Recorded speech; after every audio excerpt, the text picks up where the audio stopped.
ایک دوست نے دوسرے دوست سے قرض لیا. جو میں واقعہ بیان کرنے جا رہا ہوں یہ درود پاک کی بڑی مشہور و معروف کتابوں میں بھی لکھا. مفتی امین صاحب رحمۃ اللہ تعالی نے اپنی کتاب آب کوثر میں بھی اس واقعے کو نقل فرمایا کہ ایک دوست نے اپنے دوسرے دوست سے 3000 دینار کا قرض لیا. 3000 دینار ایک اچھی رقم ہوتی ہے، یعنی سونے کی اشرفیاں. اور جناب ایک وقت طے ہو گیا کہ اتنے ٹائم کے بعد میں یہ قرض لوٹا دوں گا. وہ ٹائم آ گیا. دوست نے کہا بھائی میرے پیسے لوٹاؤ. تو اب اس دوست نے کہا کہ میرے پاس پیسے تو نہیں ہیں، میرا کاروبار بھی تباہ ہو گیا ہے، میں تمہیں پیسے نہیں دے سکتا. پہلے تو اس نے کافی کوشش کی، اس کو فالو اپ کیا، اس کو بار بار یاد دلایا. جب پیسے نہیں ملے تو اب اس دوست نے کیا کیا کہ عدالت میں چلا گیا. جج صاحب کو کہا کہ یہ میرا دوست ہے، مجھے پیسے لیے، پیسے ہی نہیں دیتا. جج صاحب نے اس کو بلا لیا اور پوچھا کہ بھائی تم نے پیسے دینے ہیں؟ کہاں پیسے تو دینے ہیں. پھر دیتے کیوں نہیں ہو؟ پیسے ہے ہی نہیں، کہاں سے دوں، سارا کاروبار تباہ ہو گیا، پیسے خرچ ہو گئے. جج صاحب نے کہا تمہارے پاس 30 دن ہے، 30 دن میں اس کو پیسے لوٹا دو، اور اگر نہیں لوٹا سکے تو پھر میں تمہیں جیل میں ڈال دوں گا. اب پیسے تو تھے نہیں، کاروبار کولیپس ہو گیا تھا. یہ بندہ گھر آیا پریشان کہ اب کیا کروں گا، 30 دن میں اتنی بڑی رقم کا انتظام کیسے ہوگا. مگر اس بندے نے کتابوں میں لکھا ہے کہ شاید وہ حدیث سن رکھی تھی یا پڑھ رکھی تھی کہ حدیث پاک میں آتا ہے جس کا مضمون ہے کہ کوئی بندہ اگر مشکل میں ہو، پریشانی میں ہو، تو اس کو چاہیے مجھ پر درود پڑھے کہ جو درود پاک ہے وہ بندے کی مصیبتیں اور پریشانیوں کو لے جاتا ہے. اس نے کہا اور تو کوئی طریقہ ہے نہیں، پیسے تو ہیں نہیں.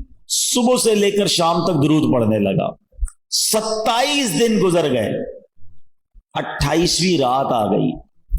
خواب میں جب سویا تو کسی نے آواز لگائی کہ گھبراؤ مت، تمہارا قرضہ ادا ہو جائے گا، علی بن عیسیٰ وزیر کے پاس جاؤ، وہ تمہارا قرضہ ادا کر دے گا. صبح اٹھا، سوچنے لگا پتہ نہیں کس کی آواز تھی، کوئی اشارہ تو ملا ہے، مگر ایسے کیسے میں وزیر کے پاس چلا جاؤں. اگلا دن گزرا، پھر رات آئی. اب جو رات آئی تو نبی پاک علیہ الصلوۃ والسلام خواب میں تشریف لے آئے. نبی پاک علیہ الصلوۃ والسلام نے فرمایا گھبراؤ نہیں، علی بن عیسیٰ وزیر کے پاس جاؤ، وہ تمہیں تمہارا قرض ادا کر دے گا. صبح اٹھا تو بہت خوش، آقا نے زیارت کروائی، نبی پاک نے راستہ بھی بتا دیا. اب دن کون سا آ چکا ہے؟ 29واں دن آ گیا ہے، آخری دن ہے، اگلے دن کورٹ میں جانا ہے. اچانک خیال آیا میں وزیر کے پاس جاؤں گا، اور وزیر نے کہا میں کیسے مانوں تمہیں نبی پاک نے بھیجا ہے؟ کوئی ایویڈنس، کوئی نشانی ہے؟ کوئی بھی آ کے کہہ سکتا ہے مجھے نبی پاک علیہ الصلوۃ والسلام نے بھیجا ہے. اب اسی تذبذب میں، اسی ہیزیٹیشن میں یہ والا دن بھی گزر گیا، مگر درود پڑھتا رہا. رات پھر ہوئی تو نبی پاک علیہ الصلوۃ والسلام پھر خواب میں تشریف لائے. نبی پاک نے فرمایا علی بن عیسیٰ وزیر کے پاس جاؤ، تمہارا قرضہ ادا کرے گا. کہ حضور کیسے جاؤں؟ جاؤں گا اور اگر مجھے کوئی نشانی مانگی تو میں کیا نشانی بتاؤں گا؟ پیارے آقا علیہ الصلوۃ والسلام نے فرمایا اسے جا کر کہنا کہ تم 5000 بار روزانہ صبح فجر کی نماز کے بعد درود پاک پڑھتے ہو. یہ راز صرف تمہیں پتا ہے، تمہارے رب کو پتا ہے، اور کسی کو نہیں پتا. اور جب تک گنتی پوری نہیں ہوتی تم کسی سے بات بھی نہیں کرتے. بس اب صبح اٹھا تو دیوانہ جھوم رہا ہے، سیدھا پہنچ گیا وزیر کے پاس. یہی وہ دن ہے جس دن عدالت میں بھی جانا ہے، مگر صبح صبح پہنچ گیا وزیر کے پاس. وزیر اپنے درباریوں کے ساتھ، اپنے دوستوں کے ساتھ بیٹھا تھا. کہا پیغام دیجئے وزیر صاحب سے کہ مجھے آپ سے ملاقات کرنی ہے، بڑا امپورٹنٹ، بڑا اہم پیغام لایا ہوں. وزیر صاحب نے جب یہ سنا تو کہا پوچھو کس کا پیغام لایا؟ باہر سے جواب دیا کہ میں نبی پاک علیہ الصلوۃ والسلام کا پیغام لایا ہوں.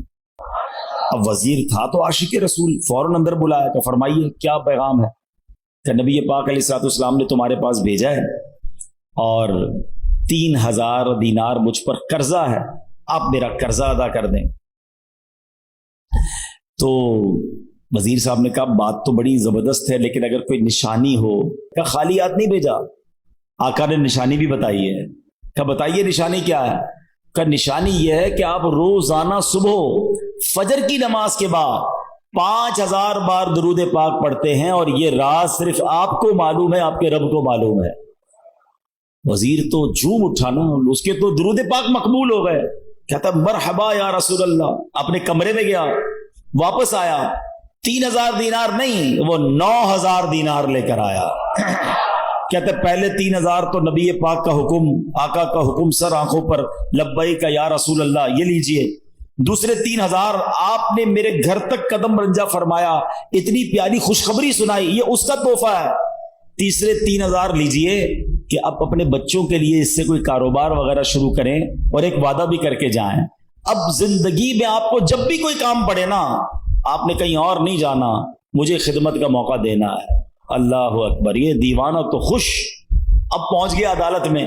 اچھا, وہاں عدالت میں سارے یہ سوچ رہے ہیں, ایوری بڈی ایکسپیکٹنگ کہ یہ تو آئے گا, آ کر کہے گا پیسے ویسے ہیں نہیں, جج صاحب نے اس کو جیل میں ڈالنا ہے. یہ تو گیا, جاتے ہی جج صاحب کے ہاتھ میں 3000 دینار رکھ دیے کہ جج صاحب یہ لیجئے, میری جو قرضہ تھا میرے دوست کو دے دیجئے. جج نے کہا ٹھہرو, یہ بتاؤ آئے کدھر سے پیسے؟ تم تو کہتے تھے کاروبار نہیں, تم تو کہتے تھے حالات خراب ہیں, کھانے کو پیسے نہیں, 3000 دینار لے کر آ گئے. اب اس دیوانے نے بھرے کوٹ میں, بھری عدالت میں گویا زبان حال سے یہ کہنا شروع کر دیا کہ اتنا دیا سرکار نے مجھ کو, اتنی میری اوقات نہیں, یہ تو کرم ہے ان کا, ورنہ مجھ میں تو ایسی بات نہیں. اس نے پورا واقعہ ہی سنا دیا عدالت میں. اچھا, اس زمانے کے جج بھی کیسے ہوتے تھے؟ سنو, وہ جج صاحب اپنے سیٹ سے اٹھے, اپنے چیمبر میں, اپنے کمرے میں چلے گئے, عدالت لگی ہوئی ہے. تھوڑی دیر بعد آتے ہیں اور 3000 دینار جو ہے اس بندے کے ہاتھ میں دے کر کہتے ہیں کیا سارا ثواب علی بن عیسیٰ لے جائے گا؟ میں بھی تو نبی پاک کا امتی ہوں, تمہارا قرضہ میں ادا کرتا ہوں. اچھا, اب یہ سارا ماجرا وہ دوست بھی دیکھ رہا ہے جس نے کیس کیا تھا. اس نے کہا جج صاحب ٹھہریے, ایسا کرم اس پر ہوا ہے, میں اس سے پیسے لے کر کیا کروں گا, قلم اور کاغذ لائیے, میں اپنا قرضہ ہی معاف کر دیتا ہوں. اچھا, اب یہ عاشق رسول جج صاحب کو کہتا ہے جج صاحب ہوں تھوڑے پیسے تو واپس لے لو, اب اپنے پیسے تو اب واپس لے لو, میں نے کیا کرنا ہے, قرضہ ہی معاف ہو گیا. اور جج کہتا ہے بھائی اللہ کے رسول کے نام پر پیسے نکالے ہیں, اب یہ پیسے میں نے واپس نہیں لینے, یہ پیسے تم اپنے ساتھ ہی لے جاؤ. اب یہ دیوانہ جو ایک رات پہلے 1 روپیہ نہیں ہے, صبح اس کو اس بات کا خوف ہے کہ مجھے گرفتاری دینی ہے, اب 12000 دینار لے کر اپنے گھر کو واپس جا رہا ہے. تو یہ درود پاک ہے, یہ نبی پاک کی طرف لو لگانا ہے, بس نظر پڑنے کی دیر ہے, توجہ ہونے کی دیر ہے. وہ شاعر کہتے ہیں نا, یاد رکھو اگر اٹھ گئی ایک نظر, بس وہ نظر چاہیے. یاد رکھو اگر اٹھ گئی ایک نظر, جتنے خالی ہیں سب جام بھر جائیں گے. ہمیں وہ نظر درکار ہے, اور وہ نظر کیسے ہوگی کہ ان کی بارگاہ میں درود پاک کا نذرانہ ہو, ان کی سنتوں پر عمل کرنے والی زندگی ہو.